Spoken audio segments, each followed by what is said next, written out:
Okay, everyone, it is March 5th, 2011, Saturday. Still enjoying my rest of the weekend. Oh, there's my pen. I was originally going to record my, second by second reactions to the interview with Alex Jones that Charlie Sheen had on the 25th. But then I decided, you know what? I started eating some chips and stuff like that. I really didn't need to sit there and keep my eyes peeled on my screen. I could just listen to them like they're a radio show. And guess what? Alex Jones' channel is a radio show. He just posts his shows on YouTube as well for easy viewability by us, everyday chumps. So, what did I say? It was 49 p.m. Let's just say that. Okay.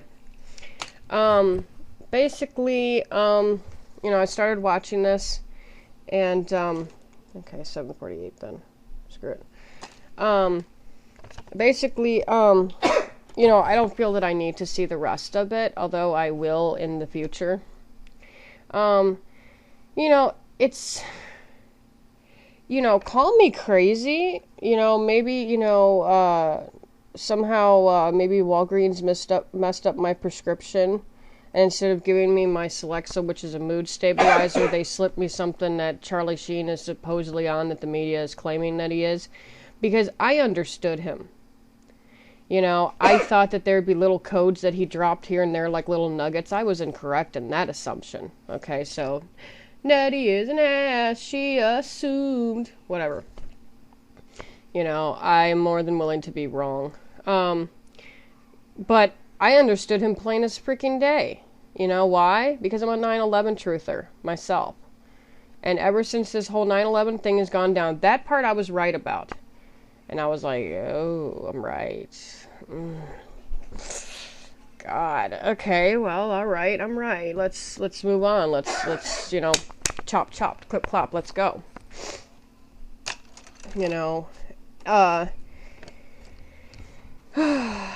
Basically, this is, I could be wrong in my little assumption, because I'm putting the pieces together, because I watched the other clips where Alex Jones is talking about the interview that he had with Sheen, and I say Sheen as respectfully as I possibly can. I would say Mr. Sheen, but that's too many syllables for me and my, my messed up girl to ramble out. But, Mr. Sheen, I do have respect for you. Not only as a human being, although that is the top of my list, but also because you are a fellow American, such as I, that since 9/11 occurred, I have been deeply concerned with, why our government has decided to basically throw everything under the bed, so to speak.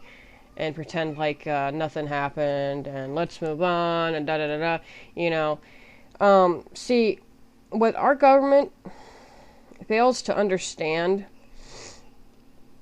and, call me crazy, because I never took civics in high school, so me, learning about democracy, I learned it the hard way by dealing with all this shit since I was 18, and the first time I voted was when I voted for Gore, and Bush somehow mysteriously, hanging Chad, swinging Chad, dimpled Chad. Chad was an asshole. But, you know what? You want to blame it on a little piece of frickin' punch-out paper, government? Go right ahead. But that was a crock of shit, in my opinion. But anyway, that was the year before 9/11. Well, I seriously think that what happened... I lost my train of thought. It's my own fault. I seriously think that our government wants to try to, okay, I just got back on the bus. Here we go. What our government is trying to do, folks, and what they don't understand is that whenever something that tragic occurs in our country, be it the Great Depression, be it the 1909 stock market scare, the world wars, you know, different things that really shake us as a country, as a country of people, not a country of politics, is there's a grieving process. Okay?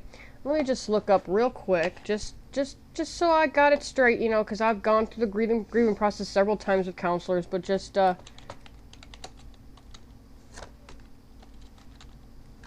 grieving process stages. There's 7 stages of grief. Yes, I knew there was 7. Okay? Let's see. 7 stages of grief. Shock and denial. Okay? That's how we reacted first. We're like, whoa! What the fuck? No, this can't happen to our country. No way. You know, this has got to be, you know, some kind of, like, you know, preview for a new movie starring, you know, Bruce Willis and, you know, Samuel Jackson. No way. No way. This is like War of the Worlds. They tried to pull this stunt on us before. No, it's not true. It can't be. You know? Well, then once you get out of the shock and denial, you're like, oh my God. Oh my God. I lost a friend. I lost a family member. A friend of mine lost a family member or a friend, you know, whatever it is. You know, everybody was connected to it in some way, shape, or form. You know, and if you feel that you're exempt, you're not. Think about it. Somebody you know, maybe even just slightly through work, you know, or just happenstance, somebody was affected. This whole country is still going through the throes of a lot of the pain. And then you're guilty going, oh my God, you know, why did they have to die? You know, I could have taken their place. You know, my life is shit. I could have been on that plane instead of them so that they could go home and be with their family. You know, I got nobody. When 2011 happened, I didn't have any kids at the time. I was single, completely unattached. Okay?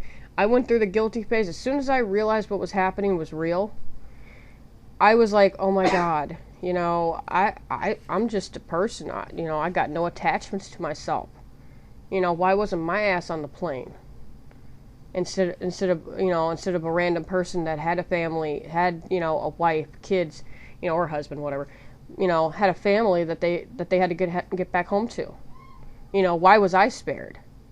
You know, and then there was people that in the nick of time, they got out of the buildings before all the shit happened, and so they didn't get any smoke inhalation or any kind of side effects. They were already down the street getting a slice of pizza or whatever, or getting their crappuccino, because I'm sorry, it happened in the morning. I was woken up out of a sound sleep when I found out it happened, so that was, you know, whatever, it happened in the morning, so they were getting their, you know, Starbucks and, you know, muffins or whatever. Doesn't matter. Point is they got out of there. They were out of there before it happened, and once they realized what was happening, because they saw it right in front of their faces, it was right there, it was not a stage act, like some of us who saw it on TV probably thought it was. You know, and, you know, we were just kind of like, you know, oh my God, you know, whoever, the people that narrowly missed it were just like, you know, why was I spared? What am I? I'm nobody. Well, you know, I just lost my my cubicle mate. You know, I asked them if they wanted to come with me to get a cup of coffee, and they said, no, thanks, you go ahead, I got to get this done. Okay. I walked out of the building, and a half hour later, boom, they're dead. I'm here. You know, what did I do to deserve to be left behind? They were a lot better worker than me. They were a lot better person than me. Why the hell am I still here? Okay. Okay, then after you get through all that, and you may not fully get through stage 2 completely, but you may come to a certain kind of closure to where you can move through onto stage 3, which is anger and bargaining. Now, anger is fueled by pain, okay? Those of you that have lost loved ones or, you know, have dealt with, you know, any kind of tragic scenario in your personal lives, not on a countrywide scale, but you personally in your lives, you know, you're going to be like, you know, your anger is going to be fueled by the pain from step 2, and you're going to be really mad, and you're going to be looking for someone to blame for losing that person. Okay? You know, and a lot of people, they blame their higher power and be like, hey, God, Jeebus, Buddha, Krishna, what the hell?